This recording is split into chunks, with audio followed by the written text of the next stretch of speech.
আসসালামু আলাইকুম ভিউয়ার্স, আশা করি সবাই ভালো আছেন, সুস্থ আছেন। আমরা যারা পিসি ব্যবহার করি, ইউজার, তারা পিসি স্টার্ট করার সময় বিভিন্ন অভিজ্ঞতার সম্মুখীন হয়, বিভিন্ন এররের সম্মুখীন হয়। তো এইটা যেটা দেখতে পাচ্ছেন, এই এররটি তাদের মধ্যে একটা সিমোস সেটিং রং। তো এইটা যদি আসে তাহলে কিভাবে এর সমাধান করবেন সেটাই দেখব। এটা দেখতে পাচ্ছেন একটা সিমোস ব্যাটারি। এই ব্যাটারিটি মাদারবোর্ডে আছে এবং সেটা নষ্ট হয়ে গেছে।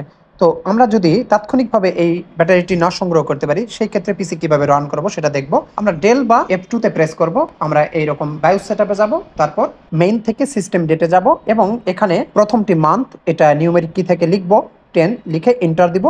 পজিশন চেঞ্জ হবে, তারপর এখানে দিব ডেটটি, তারপর আবার এন্টার দিব। এন্টার দিয়ে আমরা সালে চলে যাব। এই সালে গিয়ে আমরা আমাদের সালটি লিখে দিব 2025। তারপর ডাউন অ্যারো বাটন প্রেস করব, করে টাইমে যাব। টাইমে গিয়ে এখানে প্রথমে ঘন্টা দিয়ে দিব, তারপর নিউমেরিক কি থেকে মিনিট দিয়ে দিব। মিনিট দিয়ে আমরা এটাকে সেভ করব। সেভ করব কি দিয়ে? F4। F4 প্রেস করলে সেভ অ্যান্ড এক্সিট হবে। আমরা F4 প্রেস করব, তারপর ইয়েস দিব, অর্থাৎ এন্টার দিব। এন্টার দেওয়ার পর রান করবে যখন, তখন অটোমেটিক্যালি পিসিটি রান করবে। যদি আমাদের কাছে বায়োস ব্যাটারি থাকে, এটা হচ্ছে অস্থায়ী পদ্ধতি। আমাদের স্থায়ী পদ্ধতি হচ্ছে আমাদের বায়োস ব্যাটারি পরিবর্তন করতে হবে। এর জন্য আমাদের একটা বায়োস ব্যাটারি লাগবে, যেটা আমি দেখিয়েছি। সেটা আমরা নিব। নেওয়ার পরে আমরা মাদারবোর্ড থেকে বায়োস ব্যাটারিটি আমরা খুলব। এইটা হচ্ছে বায়োস ব্যাটারি মডেল 2032। এটা আমরা এখন মাদারবোর্ড থেকে খুলে এটা ইনসার্ট করে দিব। বায়োস ব্যাটারি নষ্ট হলে টাইম ডেট ঠিক থাকে না, এর ফলে ইন্টারনেট ব্রাউজিংয়ের সমস্যা হয়। এছাড়া মাউস এবং কিবোর্ডে এগুলোতেও প্রবলেম হয়। অনেক ধরনের বায়োস সেটআপেও সমস্যা হয়।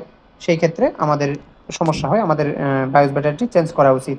তো আমরা বায়োস ব্যাটারিটি খুলে ফেললাম এবং নতুন বায়োস ব্যাটারিটি খুলে আমরা ইনসার্ট করব। খুব সহজ, এটা বাসায় করতে পারবেন, যে কেউ করতে পারবেন। এর জন্য সার্ভিস সেন্টারে যাওয়ার প্রয়োজন নেই। এসব কারণে মানুষ সার্ভিস সেন্টারে যায়। এতে করে অর্থ অপচয় হয় এবং সময় অপচয় হয়। তো এভাবে আপনারা খুব সহজে ঘরে বসে আপনার এসব ছোট ছোট সমস্যার সমাধান করতে পারবেন। ব্যাটারি তো লাগানো হলো। এরপর যেটা করব, আমরা পাওয়ার বাটনে প্রেস করে আমরা বায়োস সেটআপে যাব। তার জন্য কী হবে, ডেল অথবা F2 তে প্রেস করব, বায়োস সেটআপে যাব।